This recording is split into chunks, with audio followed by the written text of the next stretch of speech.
प्रभु की स्तुति हो, प्रभु की महिमा हो। मैं आपका भाई ब्रदर नीलेश कुमार परमेश्वर की हजूरी में आप सभी का मैं स्वागत करता हूं।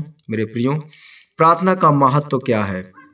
प्रियो, अगर आप प्रार्थना के महत्व को अगर जान जाते हैं तो अपने लाइफ से, अपने जीवन से हर एक कठिनाइयों को आप उसको तोड़ने वाले होंगे, उसे खत्म करने वाले होंगे मेरे प्रियो।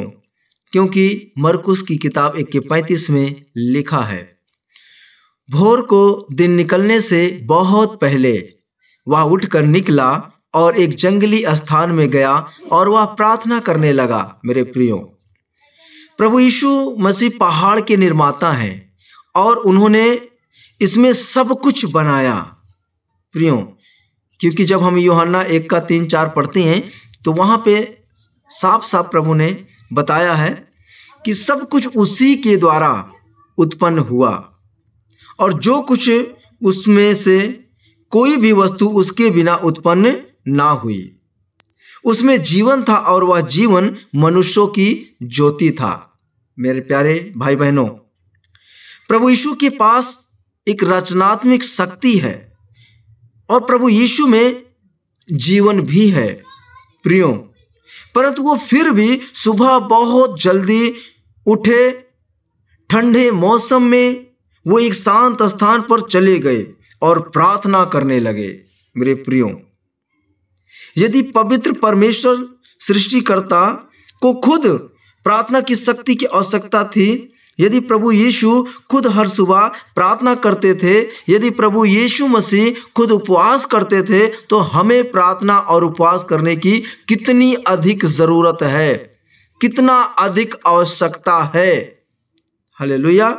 मेरे प्यारे भाई बहनों, हम देखते हैं प्रभु यीशु आधी रात को, यानी भोर को दिन निकलने से बहुत पहले ही वो प्रार्थना में बैठ जाते थे, प्रार्थना करने चले जाते थे।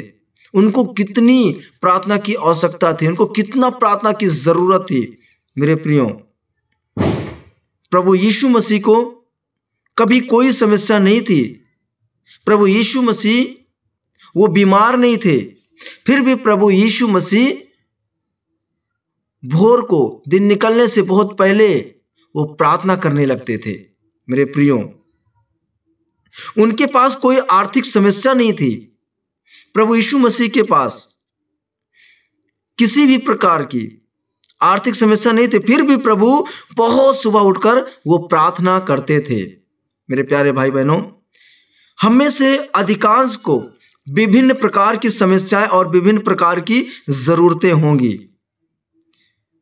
जैसे कि हम देखते हैं, हमें स्वास्थ्य की समस्या है, हमें विवाह के संबंधी में समस्या है, बच्चों के मुद्दे को लेकर हमारी समस्या है, नौकरी के मुद्दे लेकर हमारी समस्या है, सेवकाई के मुद्दे लेकर हमारी समस्या है।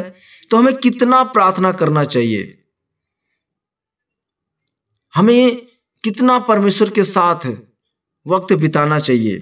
मेरे प्रियो, जिस व्यक्ति को कोई समस्या नहीं है, यदि वो नियमित रूप से प्रार्थना करता है और उपवास वो करता है, तो मेरे प्यारे भाई बहनों, तो हमें कितना अधिक प्रार्थना करने की जरूरत है, हमें कितना अधिक प्रार्थना करना चाहिए, हमें कितना अधिक उपवास करना चाहिए। इसलिए पौलुस कहते हैं कि हमें हर समय, हर वक्त हमें प्रार्थना करनी चाहिए, क्योंकि पहला थिस्सलुनीकियों 5:17 में लिखा है, निरंतर प्रार्थना में लगे रहो। मेरे प्रियो, जब हम प्रार्थना की आग में भर जाते हैं तो आग हमारी समस्याओं को भस्म कर देती है और हमें जीवन के हर क्षेत्र में प्रार्थना जीत दिलाती है। मेरे प्रियो, हमें प्रातः काल अपने परमेश्वर को खोजते रहना है। इतना प्रार्थना करो कि हमारे द्वारा प्रार्थना की अग्नि प्रज्वलित हो जाए। मेरे प्यारे, मेरे भाई, मेरी बहनों, क्योंकि हम देखते हैं हन्ना के जीवन को, हमेशा वो चर्च जाया करती थी, हमेशा वो भवन में प्रार्थना के घर में जाया करती थी, हमेशा वो प्रार्थना कराती थी। लेकिन एक दिन उसने खुद निर्णय लिया, खुद फैसला किया और वो रो रो के परमेश्वर के चौखट पे, उनके दरवाजे पे वो प्रार्थना करने लगी। घुट घुट के, आहें भर भर के वो प्रार्थना करने लगी। उसने फैसला लिया, उसने निर्णय लिया प्रार्थना करने का। और जब उसने प्रार्थना किया तो परमेश्वर ने उसकी प्रार्थना का उत्तर दिया। जो उसका गर्भ खाली पड़ा था, बंद पड़ा था, परमेश्वर ने उसके गर्भ को खोल दिया। प्रार्थना के द्वारा परमेश्वर ने हन्ना को संतान प्रदान किया। मेरे प्यारे भाई बहनों, प्रार्थना का महत्व तो आप जानें। प्रार्थना में परमेश्वर के साथ आप समय बिताएं। आप अपने जीवन के हर क्षेत्र में हमेशा आप देखेंगे अपने आप को जीतते हुए। आमीन। जब हम प्रार्थना करते हैं तो हम आग से भर जाते हैं, और परमेश्वर यही चाहता है कि आप प्रार्थना करें और आप आग से भर जाएं। हमें जीवन के हर क्षेत्र में प्रार्थना जीत दिलाती है।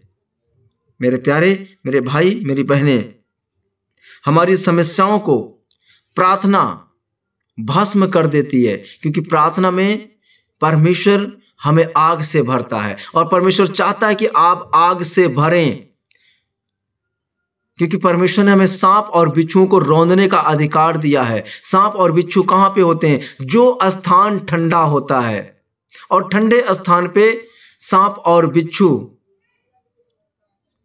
रहते हैं। जब आप आग से भरे रहेंगे, प्रार्थना की आग से आप भरे रहेंगे, तो कोई भी सांप और कोई भी बिच्छू आपके निकट नहीं आएगा, आपके नजदीक नहीं आएगा। आमीन। क्योंकि आग हमारी समस्याओं को भस्म कर देती है। वो सांप और बिच्छू भस्म हो जाएंगे जब आपके जीवन में प्रार्थना होगा, क्योंकि आग हर एक चीज को भस्म कर सकती है। आमीन। इसलिए मेरे प्यारे, मेरे भाई, मेरी बहनों, प्रार्थना का महत्व तो समझो, प्रार्थना के महत्व को जानो। क्योंकि जब दानियेल को हम देखते हैं, उसके जीवन को देखते हैं, उसको बंदी गृह में डाल दिया, शेरों के माद में डाल दिया गया। भागने का कोई चारा नहीं था, रास्ता नहीं था निकलने का किसी भी प्रकार का।